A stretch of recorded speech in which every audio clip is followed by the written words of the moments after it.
നമ്മൾ ദിവസവും മുട്ട കഴിക്കുന്നത് നല്ലതാണ്, പക്ഷേ അതെങ്ങനെ കഴിക്കണമെന്നും കൂടി അറിയണം.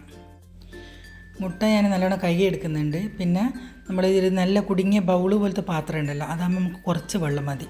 ആ വെള്ളത്തിലേക്ക് നമുക്ക് ആവശ്യമുള്ള മുട്ട ഇട്ട് കൊടുക്കുക, വെള്ളം തിളപ്പിക്കുക ഒരു 5 മിനിറ്റ്, അല്ലെങ്കിൽ കൂടി വന്നാൽ ഒരു 7 മിനിറ്റ്, അതിൽ കൂടുതൽ തിളപ്പിക്കാറ്. ഒരു ഹാഫ് വേവിൽ വേണം മുട്ട കഴിക്കാൻ. ഈ ഗ്യാസ് ട്രബിളിൻ്റെ അസുഖം ഉണ്ടെങ്കിൽ നമ്മൾ മുട്ട ബുൾസയാക്കി കഴിക്കുന്നതായിരിക്കും നല്ലത്. ഞാനൊരു പാൻ അടുപ്പിൽ വെച്ചിട്ടുണ്ട്, അതിൽ ഇത്തിരി എണ്ണ തടവി കൊടുക്കുക, പിന്നെ ഒരു മുട്ട പൊട്ടിച്ചിട്ട് ഒഴിച്ച് കൊടുക്കുക. കുറച്ച് കുരുമുളകിൻ്റെ പൊടി കൂടി ചേർത്ത് കൊടുക്കുക. കുരുമുളക് കഴിക്കുന്നത് നല്ലതാണ്, നമ്മളെ കഫ്കട്ട് അങ്ങനെ ഉണ്ടെങ്കിൽ അതങ്ങ് പോയിക്കോളും. മുട്ടയിൽ ഉപ്പിട്ട് കഴിക്കൂ, പക്ഷേങ്കിൽ ഉപ്പിടണ്ട കേട്ടോ. ഉപ്പ് നമ്മൾ കഴിയുന്നത് കുറക്കാൻ നോക്കുക. ബുൾസ ഉണ്ടാക്കി കഴിക്കുന്ന സമയത്തും ഇതേപോലെ ഒരു ഹാഫ് വേവിൽ എടുത്താൽ മതി.